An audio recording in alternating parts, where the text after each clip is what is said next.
नमस्कार दोस्तों, स्वागत है आपका शालू क्लासेस में। तो आज मैं आपको बताऊंगी कि क्या कोहिनूर को भारत में वापस आना चाहिए या फिर जैसे ही क्वीन एलिजाबेथ की डेथ हुई उसके बाद से लोगों के द्वारा कयास लगाए जा रहे हैं कि अब कोहिनूर को भारत में वापस लाने का समय हो गया है। तो इस वीडियो में मैं आपको बताऊंगी कि क्या कोहिनूर को हम वापस भारत में ला सकते हैं, लेकिन उससे पहले हमें थोड़ा सा इसका इतिहास खंगालना पड़ेगा कि कोहिनूर कैसे भारत से ईस्ट इंडिया कंपनी के द्वारा ले जाया गया था, कैसे वो ब्रिटेन में पहुंचा। इससे रिलेटेड हम थोड़ा सा इतिहास देखेंगे। तो सबसे पहले चैनल को सब्सक्राइब कर दो, वीडियो को लाइक कर दो एंड शेयर कर दो जितना हो सके, ठीक है। तो जैसा कि आपको स्क्रीन पे दिख रहा है, यहाँ पे एक लेडी है जिनकी अभी डेथ हो चुकी है, जो अब इस दुनिया में नहीं रही। और वहीं इसके साइड में आपको एक फोटो दिख रहा होगा, एक ताज का, एक मुकुट का, जिसमें कोहिनूर का हीरा जड़ा हुआ है। वही है ये कोहिनूर का हीरा जिसके ऊपर ये सारी बहस चल रही है। वहीं अगर मैं आपको थोड़ा सा और बताऊं कि ट्विटर पर आज के टाइम में जो नंबर 1 ट्रेंड कर रहा है वो है क्वीन एलिजाबेथ की डेथ, और नंबर 5 पे जो ट्रेंडिंग टॉपिक है वो है कोहिनूर। आइए देखते हैं कोहिनूर की हिस्ट्री। तो इस की पहली हुआ तो बाबर ने हराकर इब्राहिम लोदी से जो है सारी धन दौलत और जो भी था सब कुछ अपने कब्जे में ले लिया। और उस धन दौलत के साथ साथ अब जो कोहिनूर का कीमती बेशकीमती हीरा है वो भी अब हुमायूं के पास आ चुका था। ये तो हमें पता ही। सबसे पहले बाबर थे, फिर बाबर का बेटा हुमायूं था, हुमायूं का बेटा अकबर था, अकबर का बेटा जहांगीर था, जहांगीर का बेटा शाहजहाँ था, शाहजहाँ के बेटे थे औरंगजेब। अब औरंगजेब से अगर हम थोड़ा सा पहले जाएं, शाहजहाँ ने ताजमहल बनवाया था, ये तो हम सबको पता है। लेकिन शाहजहाँ ने एक तख्ते ताउस, एक मयूर तख्त का भी निर्माण कराया था जिसने वो कोहिनूर का हीरा जड़वाया था। ऐसा बताया ये भी जा रहा है कि उस तख्ते ताऊत की कीमत जो है ताजमहल से भी डबल थी। ताजमहल को बनाने में जितनी लागत लगी है, उस तख्ते ताऊत को बनाने में उससे डबल लागत लगी थी। तो वो हीरा तो उन्होंने उस तख्ते ताउस में जड़वा लिया, लेकिन फिर हुआ क्या, उसकी चमक टाइम के साथ साथ थोड़ी सी घटने लगी। तो उन्होंने क्या किया, उन्होंने किसी जौहरी को उसको तराशने के लिए, उसकी चमक को बढ़वाने के लिए उस जौहरी को दिया। कोई फ्रांस का कोई जौहरी था, उसको दिया उसकी चमक बढ़ाने के लिए, उसको तराशने के लिए। लेकिन उस जौहरी के हाथ से वो कोहिनूर का हीरा जो है नीचे गिर गया, और नीचे गिरते ही उसके टुकड़े टुकड़े हो गए। ऐसा बोला जा रहा है कि जो कोहिनूर का हीरा था वो 739 कैरेट का था। 739 कैरेट का हीरा कोई बहुत छोटा नहीं होता। तो 739 कैरेट का हीरा वो अब टूट कर मात्र 186 कैरेट का रह गया। और बताया ये भी जा रहा है कि उस कोहिनूर के हीरे की कीमत इतनी थी, अगर उसको बेचकर जो पैसा मिले उससे पूरी दुनिया को 2.5 दिन तक भोजन कराया जा सकता था। तो सोच सकते हो आप कितना बेशकीमती हीरा था वो। अब इसके ऊपर बहुत सारी किताबें भी लिखी गई, बहुत सारे राइटर्स के द्वारा किताबें भी लिखी गई। एक किताब लिखी गई, Kohinoor the famous story of the world most infamous diamond. अब भाई हम सोचेंगे कि इतना फेमस तो था कोहिनूर का हीरा, और इतना फेमस है कोहिनूर का हीरा, फिर भी इसको इनफेमस क्यों बोला। अब इसको इनफेमस इसलिए बोला गया क्योंकि समय समय पर देखा गया कि कोहिनूर के ऊपर बहुत सारी लड़ाइयाँ लड़ी गई, कोहिनूर के बेशकीमती हीरे को जीतने के लिए बहुत लड़ाइयाँ लड़ी गई। तो इसलिए इसको इनफेमस हीरा भी बोला गया है। चलो इतना तो हमने देख लिया कि ठीक है, वो हुमायूं के पास आया, हुमायूं के पास आया, उन्होंने अपने तख्ते ताउस में वो लगवा लिया। अब बात करते हैं उनके बेटे औरंगजेब की। औरंगजेब के पास आया। अब औरंगजेब का जब राज था, राजपाट का समय था, उस टाइम नादिर शाह ने आक्रमण किया। अब नादिर शाह की रानी था, अफगान के रास्ते वो आया था, दिल्ली पे उसने आक्रमण कर दिया। 40,000 लोगों की सेना के साथ वो आया था। अब उसने इतना भयंकर कत्ले आम मचाया, दिल्ली में कि उस 30,000 लोगों को दिल्ली में उसने काट फेंका था। अब ये ऐसा क्यों हुआ? ऐसा इसलिए हुआ क्योंकि 40,000 लोगों की सेना के साथ आया, और फूड की कमी महसूस होने लगी, खान पान की दिक्कत होने लगी। जैसे ही वो बाजार में जाते तो दुकानदार उनको खान पान देने से या कुछ खाने पीने का सामान देने से मना कर देते। तो इसलिए उन्होंने इतना भयंकर कत्लेआम मचाया कि उन्होंने 30,000 लोगों को दिल्ली में काट फेंका था। अब भाई इतना कत्लेआम मचाने के बाद जो औरंगजेब के महल में उनके सेनापति थे मोहम्मद शाह, वो नादिर शाह के पास पहुंचे। अब देखो यहाँ पे थोड़ा सा कंफ्यूज होने वाली बात है नहीं, क्योंकि औरंगजेब का राजपाट का समय था दिल्ली में। अब ईरान से आए नादिर शाह, उन्होंने हमला किया दिल्ली पे, उन्होंने लूटपाट मचाई, उन्होंने कत्लेआम किया, ठीक है। अब वही ईरानी थे। अब औरंगजेब के जो सेनापति थे वो पहुंचे नादिर शाह के पास, उन्होंने हाथ जोड़ के बोला कि आप सरेआम कत्लेआम मचाना बंद करो। अब नादिर शाह तो आया ही लूटपाट के मकसद से था, तो उसने बोला कि ठीक है मैं लूटपाट बंद कर दूंगा, लेकिन उसके एवज में, उसके बदले में मुझे 100 करोड़ रुपए दे दो। अब 100 करोड़ की वैल्यू तो आप सबको पता है आज के टाइम में 100 करोड़, और वो तो बात 1739 की थी, सन 1739 की बात कर रही हूँ। उस टाइम पे 100 करोड़, आप सोच सकते हो कितनी बड़ी अमाउंट है ये। तो 100 करोड़ रुपए, अब वो 100 करोड़ रुपए इतने थे, मुगलों ने जो अपने पिछले 400 साल में जो पैसा कमाया था ना, युद्ध जीत के या कुछ भी करके, मुगलों ने 340 साल में जो पैसा कमाया था, वो पूरी कीमत नादिर शाह को दे दी गई कि आप दिल्ली छोड़ के वापस ईरान चले जाओ, ठीक है। अब यहाँ तक तो बात ठीक थी, भाई उसने इतनी बड़ी कीमत ले ली, अब वो जाने लगा। लेकिन फिर बात ये हुई यहाँ पे, अब बताया ये भी गया कि वो पूरे 57 दिन रहा था दिल्ली में। अब उसके नादिर शाह के दरबार में एक नर्तकी थी, उसने मुखबरी की और उसने ये बताया कि आपने धन दौलत तो ले ली, इतना पूरा धन तो ले लिया, लेकिन एक बेशकीमती हीरा अभी भी उनके पास रह गया। तो नादिर शाह को मुखबरी की उस नर्तकी ने, उसने बोला कि जो मोहम्मद शाह है, जो औरंगजेब का सेनापति है, वो अपनी पगड़ी में छिपा के रखता है उसको, हीरे को। तो नादिर शाह ने थोड़ा सा दिमाग लगाया और बोला ठीक है इसको भी लेते हैं। अब उसने क्या किया, उसने मित्रता दिखाई, उसने उसको खाने पे बुलाया, डिनर पे बुलाया, लंच पे बुलाया, खाने पे बुलाया, और उसको बोला कि चलो अब तो हम मित्र हुए, मैं दिल्ली छोड़ के जा रहा हूँ, जो भी है ठीक है, अब तो हम मित्र हुए, और मित्रता के उसमें चलो पगड़ी एक्सचेंज करते हैं। पगड़ी जो थी मित्रता को दर्शाने के लिए पहले ऐसा किया जाता था, नॉर्मल इतिहास में बताया गया कि मित्रता को दर्शाने के लिए अपना पगड़ी का एक्सचेंज करते थे। तो उन्होंने पगड़ी एक्सचेंज कर ली। अब नादिर शाह को तो पता था इसकी पगड़ी में बेशकीमती हीरा कोहिनूर है। अब जैसे ही उसने पगड़ी एक्सचेंज की, वो बेशकीमती हीरा उसके सिर पे आ गया, पगड़ी एक्सचेंज करते ही उसके सिर पे आ गया। अब इतने सारी धन दौलत और ऊपर से बेशकीमती हीरा लेकर नादिर शाह 700 हाथी, 400 ऊंट और 1700 घोड़ों को लेकर ईरान की तरफ रवाना हुए। अब आप सोच सकते हो, देखो वास्तव में भारत सच में ही एक सोने की चिड़िया था। देख लो, अब इतना सामान लूट के ले जाने के लिए भी उनको 700 हाथी, 400 ऊंट और 1700 घोड़ों की जरूरत हुई। तो हम कह सकते हैं कि भारत एक सोने की चिड़िया था। और इतना लूटपाट करने के बाद भी, अंग्रेजों से लूटने के बाद भी, आज भी भारत इंडिया जो है 5th इकोनॉमी है, वर्ल्ड की लार्जेस्ट 5th इकोनॉमी है। और ऐसा इसलिए, अगर हम नौकर को मारकर अगर हम मालिक पैदा करें, नौकरी लेने की बजाय हम नौकरी देने का अगर स्वभाव करें, तो हम इसको पहले नंबर पे भी लेके आ सकते हैं। अब वो लेके जा रहा था भाई 700 हाथी, 400 ऊंट, 1700 घोड़े, 100 करोड़ रुपए, बेशकीमती हीरा। और बताया ये भी जा रहा है कि उसमें तैमूर की रूबी भी थी। तैमूर की रूबी का भी मैं आपको एक अलग से वीडियो बना के दूंगी, ठीक है। उसमें तैमूर की रूबी भी थी।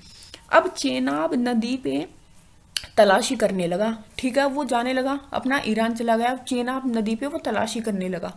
चलो ठीक है, अब जो मेरे सैनिक हैं, कहीं वो तो हीरे जवाहरात वो तो कुछ छिपा के नहीं लाए।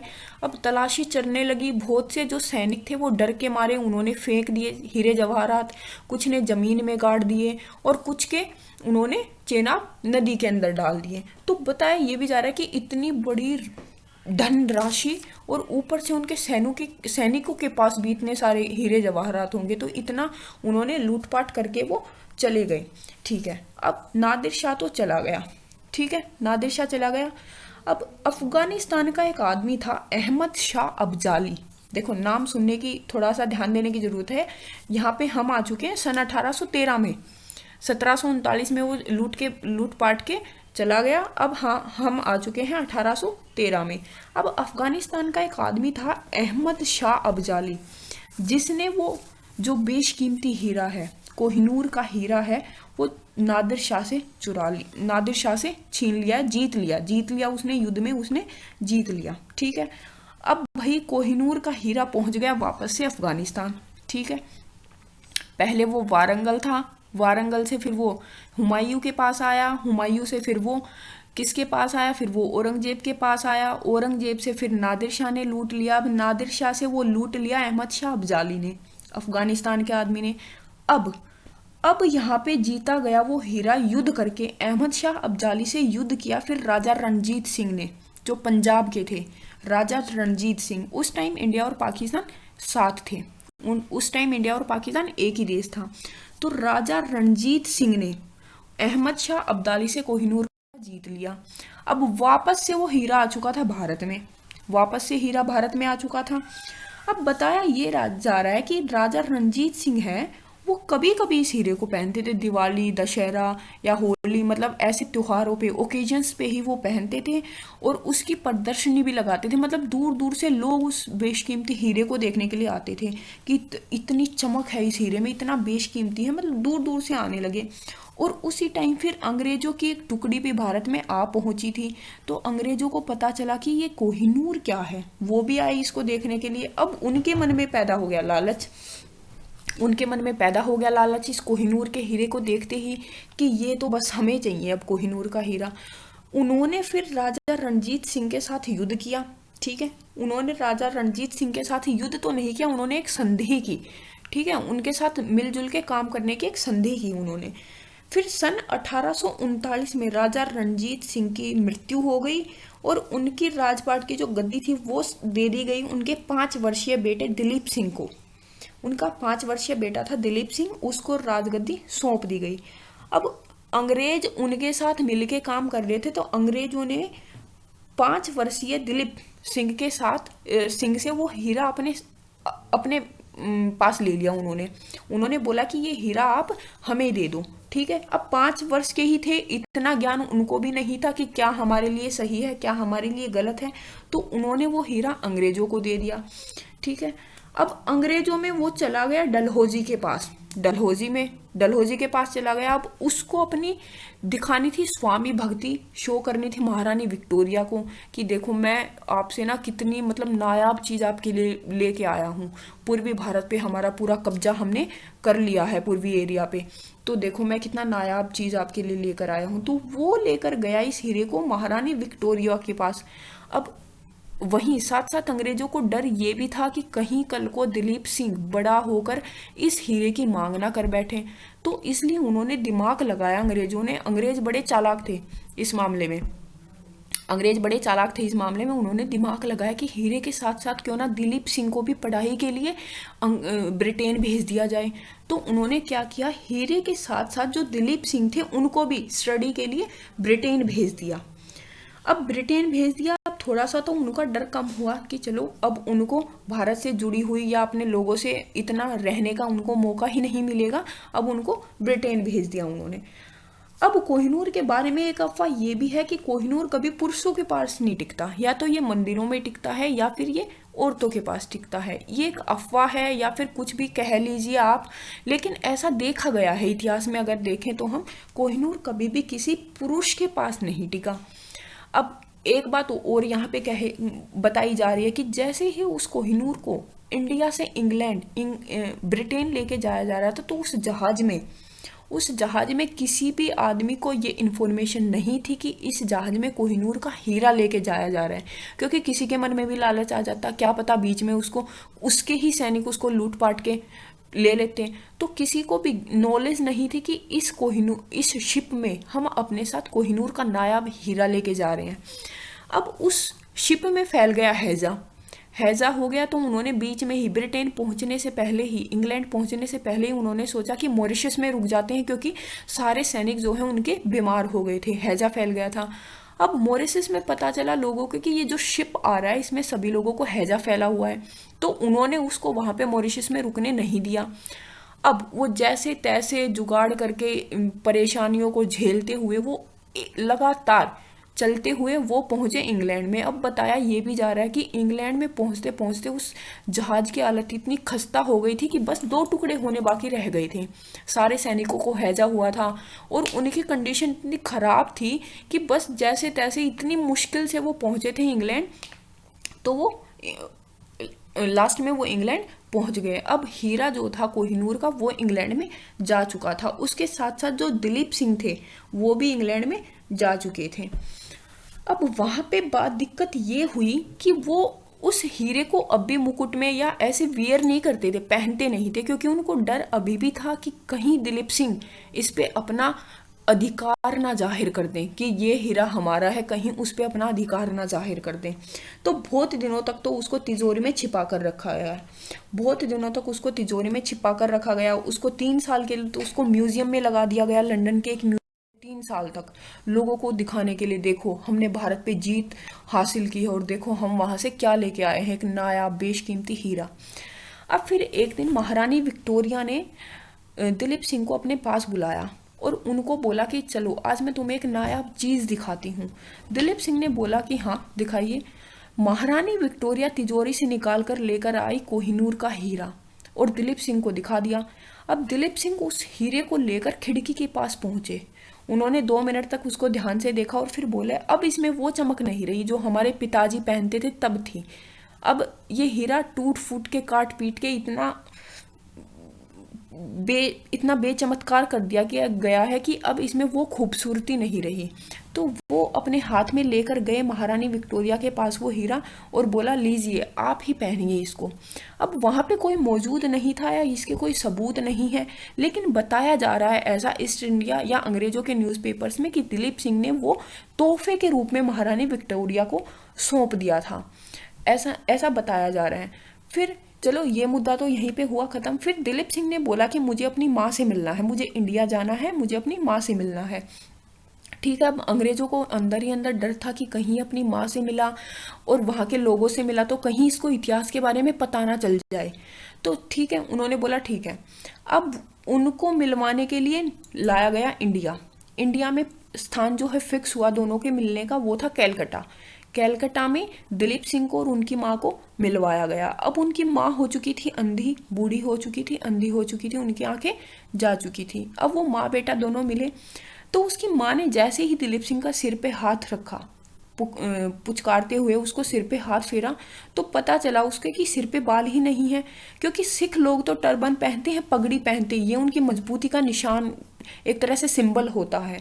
तो उसके सिर पे बाल नहीं थे, तो उसकी माँ उनसे नाराज हुई, बहुत गुस्सा हुई। उन्होंने बोला कि एक सिख का प्रतीक होता है टर्बन और तुमने वहां पे जाके वेस्टर्न कल्चर को अडॉप्ट कर लिया, तुम अपने कल्चर से तो जुड़े हुए नहीं हो। अब भारत में बगावत भी चल रही थी अंग्रेजों के खिलाफ, बहुत लोग इकट्ठा हो गए, बगावत अंग्रेजों के खिलाफ लड़ाइयाँ लड़ रहे थे। उनको पता चला कि राजा रणजीत सिंह के बेटे दिलीप सिंह आए हैं इंडिया में, तो वो भी उनसे मिलने पहुंच गए। अब महल के बाहर नारे लगने लगे, दिलीप सिंह की जय, दिलीप सिंह की जय, ऐसे करके नारे लगने लगे। अब ये देख करके अंग्रेज जो है घबरा गए कि भाई कल अब कहीं फिर से बगावत ना कर देंगे हमारे साथ। ये देख के वो घबरा गए, तो उन्होंने तुरंत ही उनको अलग अलग कर दिया और उनको लेके जाने लगे वापस इंग्लैंड। बोले दिलीप सिंह को कि चलो इंग्लैंड वापस चलो।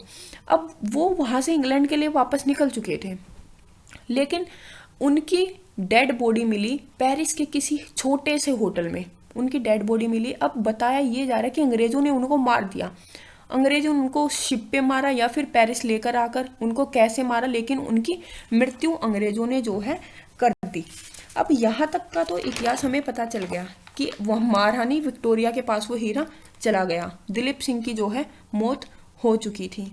अब कोहिनूर जो था वो पुरुषों के पास तो टिका नहीं, तो पुरुषों ने उसको पहना भी नहीं। तो उन्होंने क्या किया, उन्होंने हमेशा ही अपनी रानियों के ताज में उसको जड़वाया।